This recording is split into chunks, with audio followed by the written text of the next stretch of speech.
সুন্দর আচরণ মানুষকে বেশি জান্নাতে প্রবেশ করায়। আমরা অনেক সময় ইসলামের এই এসেন্সটা ধরতে পারি না। দেখবেন যে খুব নামাজি স্ত্রীর সাথে খারাপ আচরণ করে, খুব আল্লাহওয়ালা প্রতিবেশীর সাথে ঝগড়াঝাটি, আশেপাশের নেইবরের সাথে, কলিগের সাথে, বন্ধুদের সাথে যে ভালো আচরণ করতে হয়, গুড বিহেভিয়ার করতে হয়, এবং এটাই যে আমাকে সবচেয়ে বেশি জান্নাতে প্রবেশ করানোর মাধ্যম হতে পারে, এটা আমরা ভুলে যাই। প্রাণীদের প্রতি দয়া দেখানো এটা ছোটখাটো কোনো ব্যাপার নয়, এটাই আপনার জান্নাতের কারণ হতে পারে, এটাই আপনার জাহান্নামের কারণ হয়ে যেতে পারে। আল্লাহ রাসূল সাল্লাল্লাহু আলাইহি ওয়াসাল্লাম বলেন, যে ব্যক্তি অন্যকে দয়া দেখায় না, আল্লাহ তাআলা তার প্রতি দয়া দেখায় না। এই দুনিয়াতে যারা আছে তোমরা তাদের প্রতি দয়া দেখাও, যিনি আকাশে আছেন তিনি তোমাদের প্রতি দয়া দেখাবেন। আসসালামু আলাইকুম ওয়া রাহমাতুল্লাহি ওয়া বারাকাতুহু।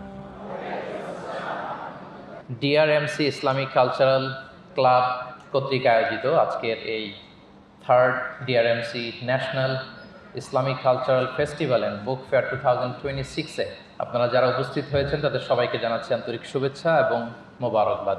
আমরা শুরুতে আল্লাহ রাব্বুল ইজ্জত ওয়াল জালালের দরবারে শুকরিয়া জ্ঞাপন করছি, যিনি আমাদেরকে আজকের এই চমৎকার এই অনন্য আয়োজনে একত্রিত হওয়ার সুযোগ করে দিয়েছেন। এই চমৎকার পরিবেশে আমরা সবাই পড়ছি কালিমাতুশ শুকর, আলহামদুলিল্লাহ। আল্লাহ রাসূল সাল্লাল্লাহু আলাইহি ওয়া আলিহি ওয়াসাল্লামের প্রতি লাখো কোটি দুরুদ এবং সালাম প্রেরণ করে আমি আমার মূল আলোচনা শুরু করছি। আমাকে সুনির্ধারিত একটা টপিকে কিছু আলোকপাত করতে বলা হয়েছে। টপিকটা হচ্ছে দ্য এক্সাম্পলারি প্রফিটিক বিহেভিয়ার, অর্থাৎ আল্লাহ রাসূল সাল্লাল্লাহু আলাইহি ওয়া আলিহি ওয়াসাল্লামের অনুপম চরিত্র।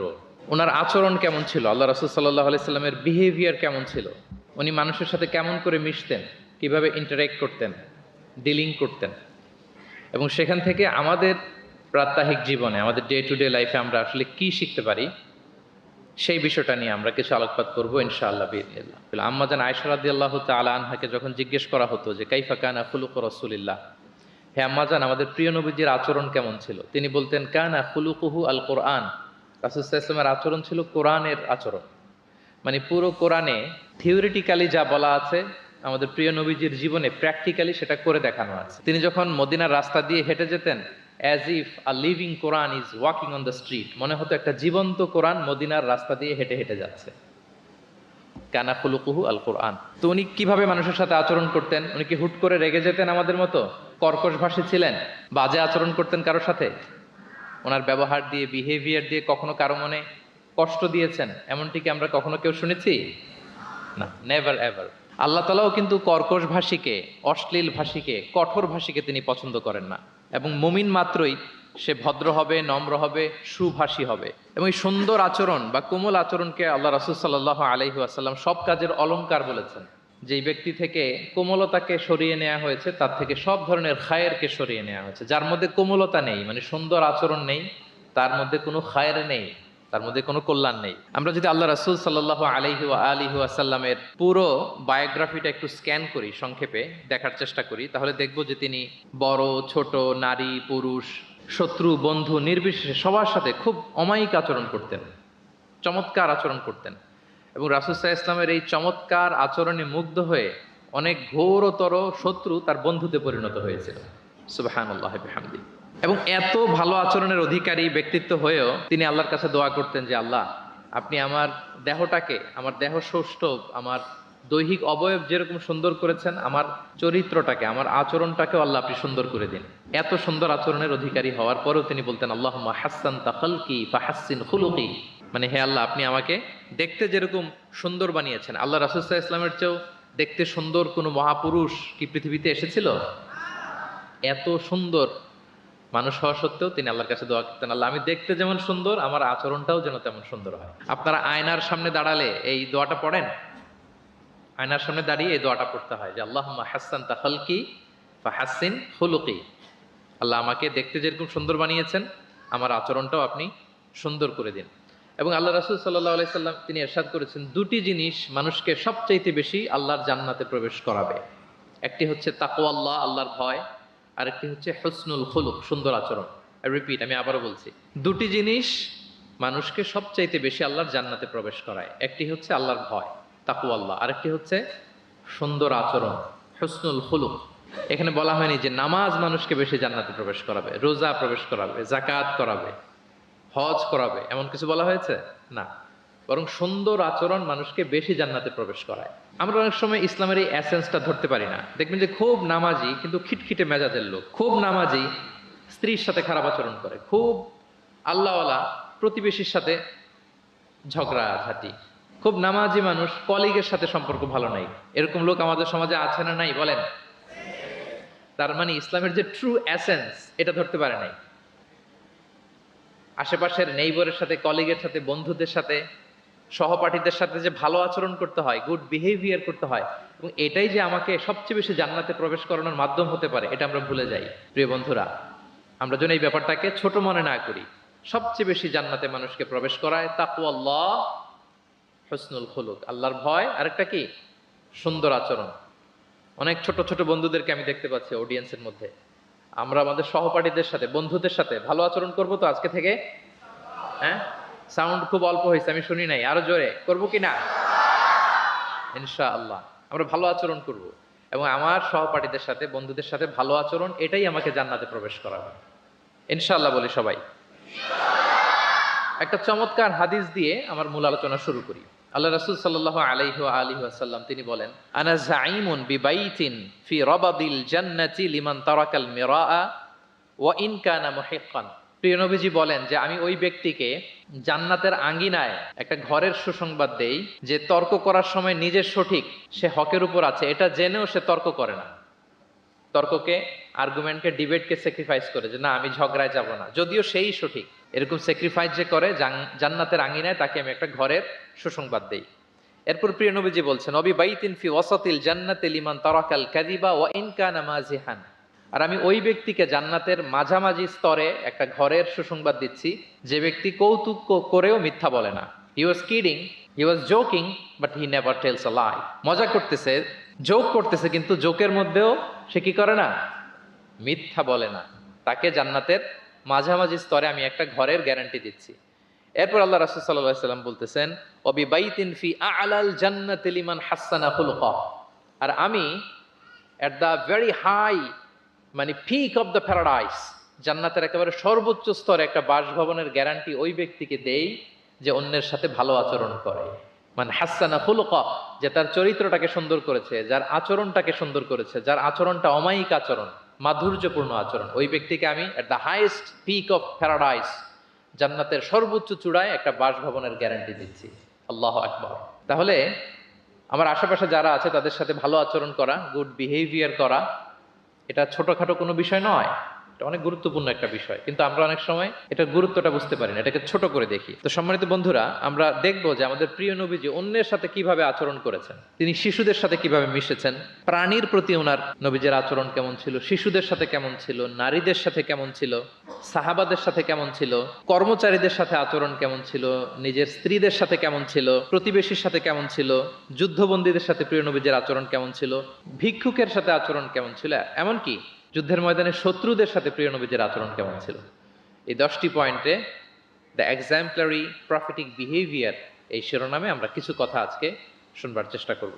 আমরা শুরুতে একটু দেখার চেষ্টা করি যে পশু, পাখি, প্রাণী, এই প্রাণী জগতের প্রতি প্রিয় নবীজির আচরণ কেমন ছিল। প্রিয় নবী যে প্রাণীদের প্রতি খুব দয়াদ্র ছিলেন, তার বায়োগ্রাফিতে, জীবনীতে এরকম অসংখ্য নজির পাওয়া যায়। কারণ আল্লাহ তাআলা তাকে রাহমাতাল লিল আলামিন, ওমা আরসালনাকা ইল্লা রাহমাতাল লিল আলামিন, I've sent you as a mercy for the entire universe. আল্লাহ বলছেন আমি গোটা বিশ্বের জন্য, সবার জন্য আপনাকে ব্লেসিংস এন্ড মার্সি করে প্রেরণ করেছি। He was a mercy for all. সবার জন্য তিনি রহমত হয়ে এসেছিলেন। মানুষের জন্য যেমনি রহমত, ম্যানকাইন্ড, জিনদের জন্য তিনি রহমত, জিনকাইন্ডের জন্য, ইভেন অ্যানিমালস, প্রাণীকুলের জন্য তিনি রহমত হয়ে পৃথিবীতে এসেছেন। মানুষের প্রতি তিনি যেমনি দয়া দেখিয়েছেন, প্রাণীদের প্রতিও দয়া দেখিয়েছেন। ছোট্ট একটা হাদিস দিয়ে শুরু করি। আমরা রাসূল সাল্লাল্লাহু আলাইহি ওয়াসাল্লামের এই এক্সাম্পলারি প্রফেটিক বিহেভিয়ার, এটা থ্রু দ্য লেন্স অফ সিরা and through the lens of সুন্নাহ, সুন্নাহর পরতে পরতে, রাসূল সাল্লাল্লাহু আলাইহি ওয়াসাল্লামের সিরাতের পরতে পরতে আমরা দেখবার চেষ্টা করব যে তিনি কেমন আচরণ করতেন সবার সাথে। একবার তিনি একটা খেজুর বাগানে প্রবেশ করলেন মদিনাতে। তো প্রবেশ করার পর তিনি দেখতে পেলেন যে দূর থেকে একটা উট কান্না করে করে রাসূল সাল্লাল্লাহু আলাইহি ওয়াসাল্লামের কাছে ছুটে আসছে। একটা উট কান্না করে আসতেছে। রাসূল সাল্লাল্লাহু আলাইহি ওয়াসাল্লামের দেখে অত্যন্ত দয়া হলো, মায়া হলো যে উটটা কেন কান্না করতেছে, এত এত বেশি কেন কান্না করতেছে। আল্লাহ রাসূল সাল্লাল্লাহু আলাইহি ওয়া আলিহি ওয়াসাল্লাম তিনি মমতা ভরে ওনার হাত দিয়ে উটের মাথায় আদর করতে আরম্ভ করলেন। প্রিয় নবীজির এই মমতা মাখা হাত বোলানো পেয়ে উটের কান্না বন্ধ হলো, এবং রাসূল সাল্লাল্লাহু আলাইহি ইসলামের কানে কি কি যেন বললো উট, এটা অন্যরা বুঝতে পারছে না। তো এরপর রাসূল সাল্লাল্লাহু আলাইহি ইসলাম খুঁজতে আরম্ভ করলেন যে উটের মালিককে। একজন আনসারী যুবক সাহাবী আসলো। তখন রাসূল সাল্লাল্লাহু আলাইহি ইসলাম বললো যে তোমার এই উট আমার কাছে তোমার ব্যাপারে নালিশ করেছে যে তুমি একে ক্ষুধার্ত রাখো কিন্তু একে দিয়ে অনেক কাজ করাও।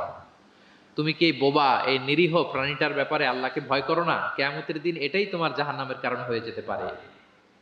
খবরদার, এই নিরীহ প্রাণীটার ব্যাপারে তুমি আল্লাহকে ভয় করো।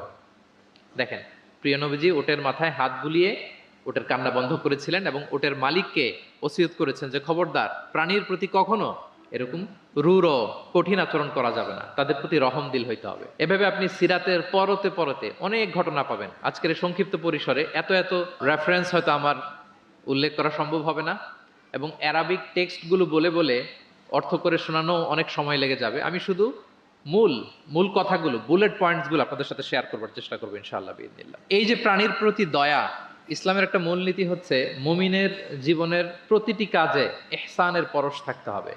আল্লাহ তাআলা আমাদের সব কাজে ইহসানকে আবশ্যক করেছেন। আল্লাহ রাসূল সাল্লাল্লাহু আলাইহি সাল্লাম বলেছেন যে ফাইদা কতালতুম ফাআহসিনুল কিতলা, কাউকে হত্যা করতে হলেও ইহসানের সাথে হত্যা করতে হবে। ধরুন যে অপরাধের কারণে আদালত কর্তৃক সাব্যস্ত হলো যে একজন মৃত্যুদণ্ড প্রাপ্ত আসামি, তো তাই বলে কি আপনি যা ইচ্ছা তার সাথে করতে পারবেন? তার নাক কেটে ফেলা, কান কেটে ফেলা, তার অঙ্গহানি করা, এলোপাথারি ছুরিকাঘাত করা করতে পারবেন না। ইদা কতালতুম ফাআহসিনুল কিতলা, এটাও ইহসানের সাথে করতে হবে। দেখেন, হত্যার মতো একটা কাজ ইহসানের সাথে করতে হবে। ওয়া ইদা যাবাহতুম ফাআহসিনুয যাবহা, প্রিয় নবীজি বলেন তোমরা যখন জবেই করবে, কুরবানি করবে, এখানেও ইহসানের সাথে করবে। আল্লাহু আকবার। করতেছি জবাই, করতেছি কি? বলেন সবাই আমার সাথে, করতেছি কি? জবাই। তার মানে প্রাণীটাকে তো মেরেই ফেলতেছি, কিন্তু প্রিয় নবীজি বলেন এই জবাই করার ক্ষেত্রেও ইহসান করতে হবে। এত সুন্দরভাবে দ্রুত তার গলায় ছুরি লাগাতে হবে যাতে কয়েক সেকেন্ডের মধ্যেই জবাইয়ের কাজটা হয়ে যায়। আপনি ইচ্ছে মতো এলোপাথারি তাকে ছুরি দিয়ে কষ্ট দিতে পারবেন না। মুমিনের প্রতিটি কাজের জন্য ইহসানের পরশ থাকে।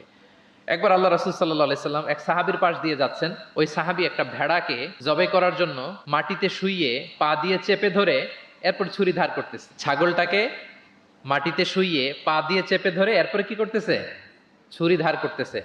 আর প্রাণীটা এই ছুরি ধার করার দৃশ্যটা দেখতেছে। আল্লাহ রাসূল সাল্লাল্লাহু আলাইহি ওয়াসাল্লাম তাকে ধমক দিলেন, শাসালেন, বললেন তুমি তো এটাকে 2 বার জবাই করে ফেললে, একটু পরে তো জবাই করবেই, এখনই তো জবাই করে ফেলতেছো। তুমি কি আগে ধার দিয়ে নিতে পারলা না?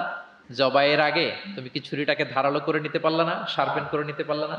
এভাবে আল্লাহ রাসূল সাল্লাল্লাহু আলাইহি ওয়াসাল্লাম সব সময় প্রাণীদের প্রতি তিনি দয়া দেখিয়েছেন।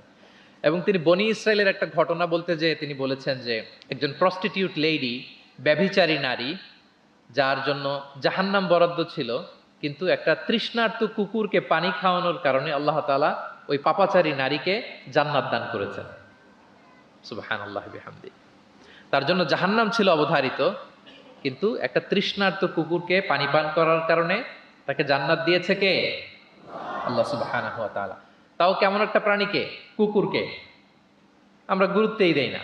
সামান্য একটা কুকুরকে দয়া দেখানোর কারণে আল্লাহ তাআলা এই জাহান্নামী নারীকে জান্নাত দান করেছেন।